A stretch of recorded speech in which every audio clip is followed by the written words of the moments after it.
Oi gente, tudo bem com vocês? Eu espero que esteja tudo ótimo. No vídeo de hoje eu vim trazer mais curiosidades, então se você gosta desse tipo de vídeo, por favor já deixa seu like pra poder me ajudar na divulgação. E se você é novo por aqui, já se inscreve, eu tenho certeza que você vai gostar do conteúdo desse canal. Today's video is about Jamaica.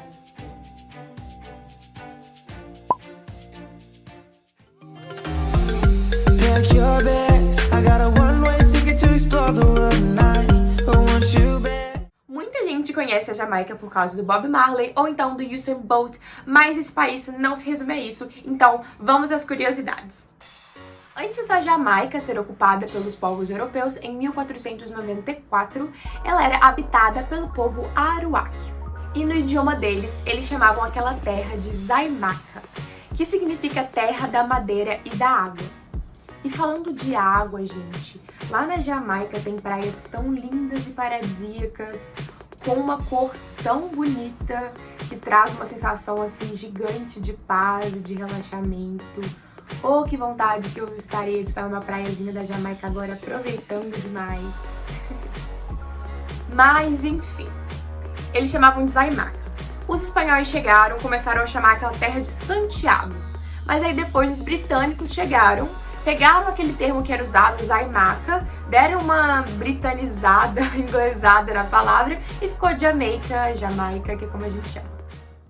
Como eu falei no fato anterior, os espanhóis chegaram à ilha em 1494 e, infelizmente, com isso, vários aruaques morreram, porque os espanhóis trouxeram várias doenças que eles não tinham nenhuma imunidade contra e, além disso, começaram a escravizar e obrigar o povo a trabalhar em péssimas condições, o que também gerou a morte deles. E aí, como os bonitões não queriam trabalhar e precisavam de mão de obra, eles não podiam contar com os aruaques, que estavam morrendo e estavam em pequenas quantidades, eles começaram a trazer pessoas lá da África para poder escravizá-las. E aí, no século 17, os britânicos começaram a desenvolver interesse pela Jamaica. Eles invadiram a ilha e começaram uma disputa ali com os espanhóis e ficou um clima muito tenso na ilha. Os escravizados, eles aproveitaram essa oportunidade que os espanhóis não estavam conseguindo muito focar neles ali e fugiram para o interior da ilha. Lá, eles formaram comunidades junto com o povo aruaque para poder se proteger ali e conseguir viver longe daquela galera europeia. Longe daquela galera europeia. Esse grupo de refugiados ficou conhecido como Maroons. E aí, gente, em 1657 aconteceu a Batalha de Ocho Rios, em que os espanhóis saíram derrotados. E como eles perderam a guerra ali para os ingleses, eles foram obrigados a deixar a ilha. Inclusive, eu li que os ingleses tiveram apoio da própria comunidade Maroon. Eles apoiaram os ingleses na guerra, achando que talvez, se os espanhóis fossem embora, eles teriam melhores condições de vida. Mas, enfim, não foi muito o que aconteceu, apesar que essas comunidades que ficavam afastadas no interior da Jamaica, eles não sofreram tanto quanto os outros escravizados da África que chegaram, que realmente tiveram um tempo muito pior. Como os Maroons apoiaram os britânicos, eles deram um pouco de paz para eles, deram um pouco de liberdade até. Mas para os outros que estavam chegando depois de 1660, não tiveram uma vida muito fácil, não.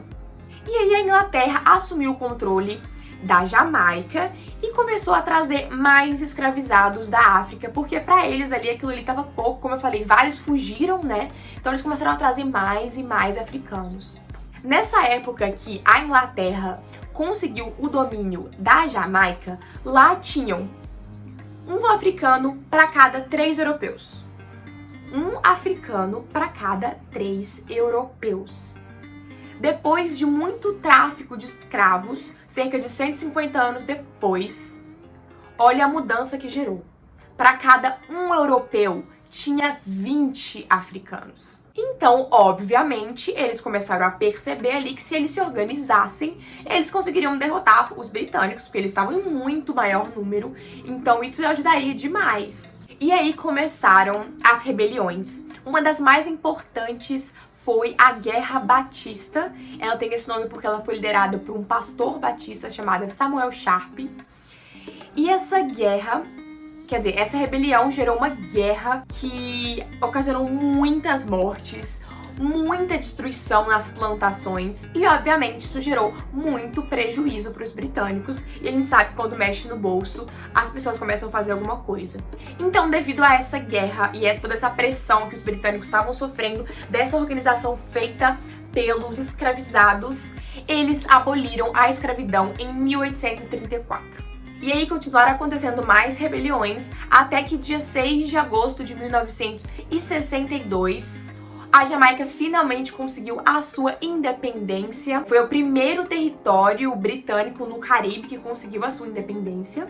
Porém, gente, apesar de a Jamaica ser um país hoje independente e tudo mais, ele ainda faz parte do Commonwealth of Nations, que em português seria Comunidade Britânica das Nações, Comunidade das Nações, mas na maioria das fontes que eu li, mesmo em português, eles chamam de Commonwealth, então vamos chamar assim. Essa Commonwealth, ela abrange vários países que foram colonizados pelos britânicos ou que tiveram alguma influência de alguma forma, como por exemplo, Canadá, Austrália, todos eles fazem parte. E o que isso significa? Que a Jamaica reconhece a rainha da Inglaterra, ou seja, a rainha Elizabeth, como a chefe de Estado. Mas, obviamente, ela não exerce o poder executivo de fato no país. Ela é o chefe de Estado. Mas quem é o chefe de governo na monarquia parlamentarista é o primeiro-ministro, que é o caso da Jamaica. A Jamaica é um país extremamente religioso, mas principalmente cristão. Isso, obviamente, por causa da influência europeia. 66% da população é cristã, sendo que desses cristãos, 93% são protestantes, evangélicos. Isso porque quando a Inglaterra começou a colonizar a Jamaica, depois que os espanhóis foram embora, eles baniram a Igreja Católica da ilha até 1837. A Igreja Católica ficou proibida lá. Além disso, as missões protestantes no país, elas foram muito importantes, como eu falei. Foi uma revolução causada por um pastor que gerou a abolição da escravidão. Então, os jamaicanos têm muito respeito pelos protestantes. Além disso, os metodistas e os presbiterianos, eles foram muito importantes em questão de educação para o país. Eles abriram várias escolas, eles popularizaram essa educação para várias pessoas. E isso se reflete até hoje, porque em várias escolas, na maioria delas, os jamaicanos fazem oração antes de começar as aulas. E além disso também eu achei informação que a Jamaica é o país com mais igreja por metro quadrado do mundo. O país tem cerca de 1.600 igrejas. No último fato eu falei sobre religião e provavelmente está se perguntando: você não vai falar sobre Rastafari? Como assim? Relaxa que eu separei um fato só para falar sobre Rastafari. O Rastafari, ou então o movimento Rastafari, eu também li em alguns lugares como rastafarianismo, porém, pelo que eu descobri, esse termo é considerado ofensivo para os rastas, então não é bom ser usado por causa dessa terminologia ismo, que reflete a Babilônia e que eles não gostam muito de ser associado com isso. Então, vamos chamar de Rastafari ou então de movimento Rastafari, que é como eles gostam de ser chamados. Para muita gente, o Rastafari é um estilo de vida, é um modo de vida, porém, ele é reconhecido como uma religião, de fato. Também alguns chamam de movimento político religioso, que foi criado na Jamaica na década de 1930. Ele foi iniciado por cristãos e judeus descendentes de africanos escravizados no país. No século passado existiu um movimento ativista negro lá na Jamaica, que era liderado principalmente por Marcus Garvey. E eles começaram a enxergar e interpretar o imperador da Etiópia, o Haile Selassie, como a volta do Messias, ou então a própria encarnação de Jah, Deus aqui na Terra. O Rastafari, ele combina elementos de religiões africanas, narrativas bíblicas e a cultura afro-caribenha. Esse movimento prega comunhão, paz, solidariedade entre os povos, amor universal e a valorização da cultura africana. Esse movimento se expressa de várias formas. Algumas delas são, por exemplo, as cores pan-africanas, que é o vermelho, o verde e o amarelo, que você pode ver em bandeiras relacionadas ao reggae. Dreadlocks também é uma forma deles se expressarem. Um exemplo também é o Bob Marley, ele utilizava isso. O reggae também é uma forma de expressão disso, as músicas relacionadas a essa religião são tocadas muitas vezes no reggae, que foi inventado lá e muito disseminado no mundo pelo Bob Marley. A maconha também é relacionada a esse tipo de movimento que as pessoas utilizam para poder fazer meditações. Inclusive, existem leis na Jamaica relacionadas à maconha pro movimento Rastafari, que eu vou falar um pouquinho mais pra frente. Então é isso, é uma religião, um movimento político, um estilo de vida que prega isso que eu falei da paz, solidariedade, amor, comunhão. E uma curiosidade é que apenas 1% da população da Jamaica é Rastafari. Então, por mais que a religião foi criada lá, por mais que ela é conhecida por ser de lá, não é tão praticada quando a gente acha que é. Apenas 1% da população. Como eu falei, a maior parte é cristã, tem uma boa parte também que é judaica e apenas 1% é rasta. A bandeira da Jamaica, que é essa daqui, ela é a única do mundo que não tem vermelho, azul ou branco, que são as cores mais comuns que a gente vê em bandeira. Ela é bem especial. E você quer saber o que ela significa? De acordo com o site oficial do governo da Jamaica, o preto simboliza a força e a criatividade das pessoas. O ouro simboliza a riqueza natural e a beleza da luz do sol. E o verde simboliza a esperança e os recursos que a agricultura proporciona. Dois produtos da Jamaica que eles são bastante exportados, bastante exaltados também pelo mundo, são o café e o rum. Primeiramente, falo do café. O café mais famoso deles é o Blue Mountain, que tem esse nome porque ele cresce nas montanhas azuis da Jamaica. Provavelmente você já ouviu falar, ele é um dos mais caros do mundo. Ele é cultivado na montanha Blue Mountain, que é a montanha mais alta da Jamaica, com 2.256 metros de altitude. Ele foi introduzido na ilha em 1728. Esse café arábico suave, é doce, facilmente sem aditivos, naturalmente alcalino e contém vitaminas e nutrientes, tornando-o benéfico para o consumo diário. O outro produto, que é o rum, ele é produzido, assim como a cachaça aqui no Brasil, da cana-de-açúcar, mas tem um modo de fazer um pouco diferente. E lá na Jamaica tinha uma grande produção de açúcar durante o período colonial e até hoje se produz também. Então eles fazem um dos rums que é os mais famosos do mundo. Isso porque eles são conhecidos por serem naturalmente doces, mas ao mesmo tempo encorpados e fortes, que tem um gosto único que não acha em lugar do mundo. Então eles são muito exportados, também muito exaltados pelo mundo, são produtos famosíssimos.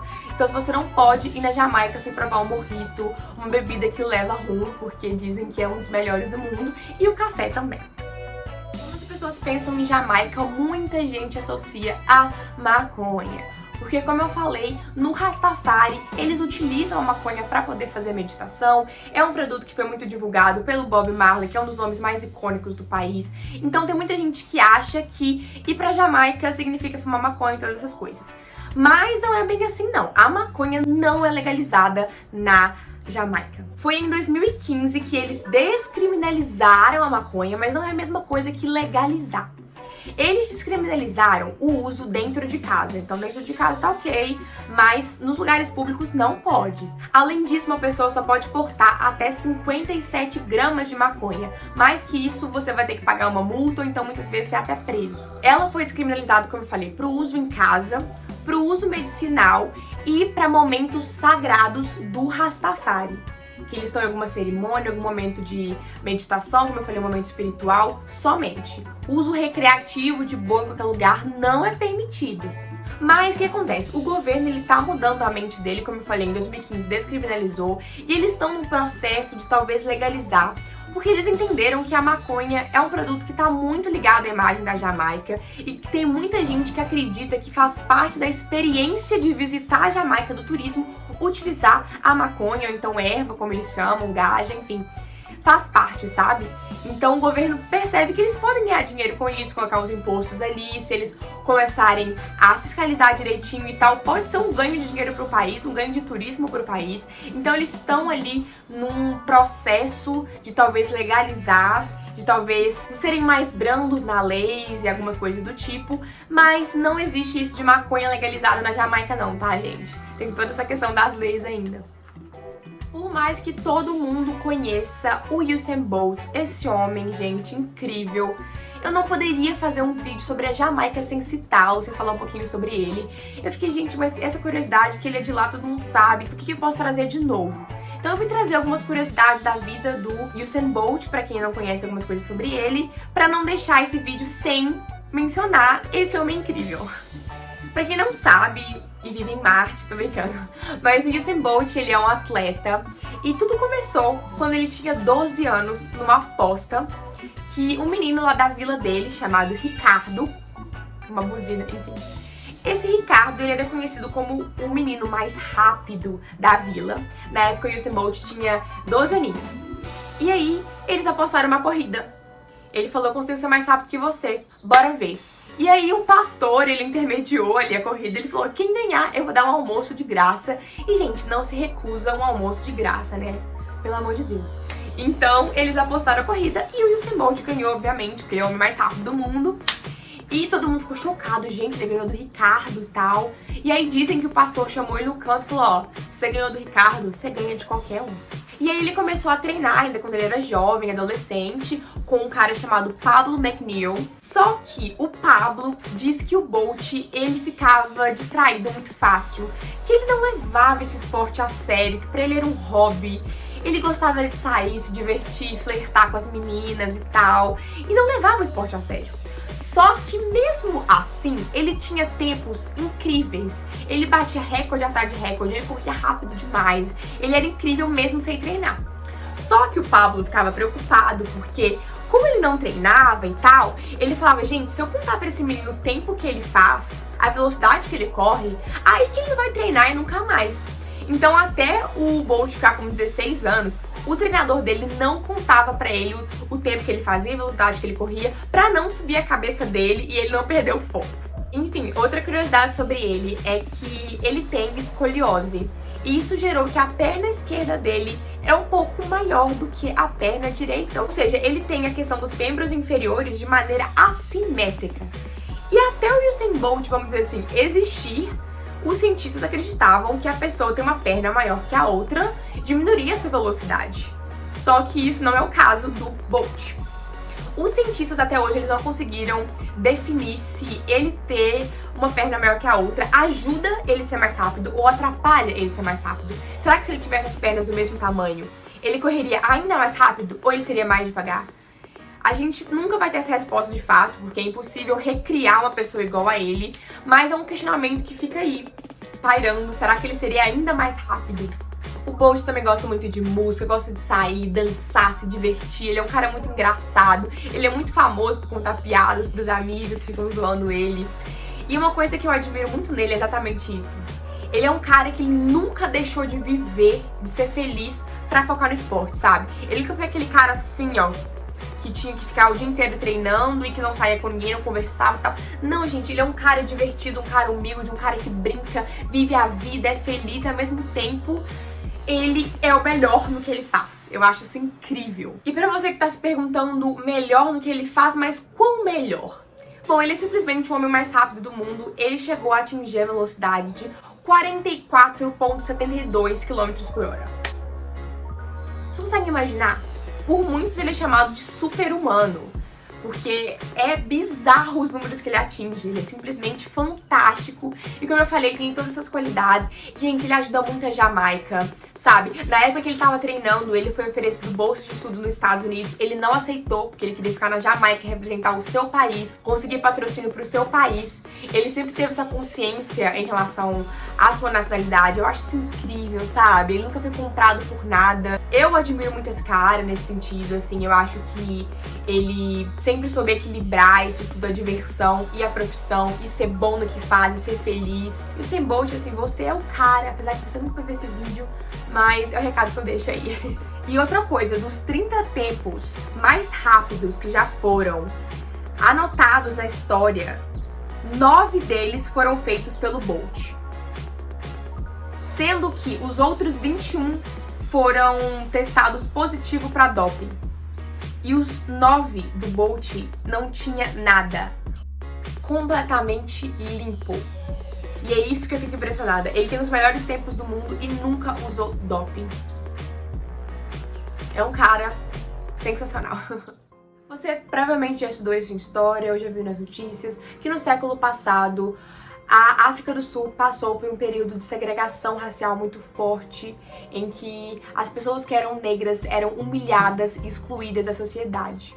E a Jamaica foi o primeiro país do Ocidente e o segundo país do mundo, só atrás da Índia, a tomar alguma posição contra isso, aplicando principalmente sanções econômicas e a negação de turismo por jamaicanos lá na África do Sul, para mostrar que eles não estavam felizes com aquilo, que eles não apoiavam o que estava acontecendo na África do Sul. Essa iniciativa da Jamaica em 1956 foi muito importante para que os outros países enxergassem que eles precisavam fazer alguma coisa contra o apartheid. Vocês provavelmente já ouviram falar, ou já assistiram, ou já leram a franquia James Bond, que conta a história de um agente secreto britânico de mesmo nome. O autor da história é Ian Fleming. Ele era simplesmente apaixonado pela Jamaica. Ele escreveu todos os livros lá. Inclusive, 2 filmes do James Bond foram gravados lá. E esse foi o vídeo de hoje, gente. O que vocês acharam? Gostaram do vídeo? Aprenderam alguma coisa? Não esqueça de deixar um comentário aí, porque eu gosto muito de ler, fico muito feliz. Deixa seu like pra mim, que me ajuda muitíssimo na divulgação. Se você é novo por aqui, já se inscreve pra você não perder mais um desses vídeos e aprender mais sobre a cultura de vários outros países do mundo. Muito obrigada por estar comigo aqui mais um dia. Fico muito feliz com sua presença. Se quiser me seguir nas redes sociais pra me acompanhar, pra gente ficar bem juntinho, eu vou ficar muito feliz. Um grande beijo, tamo junto e é nóis!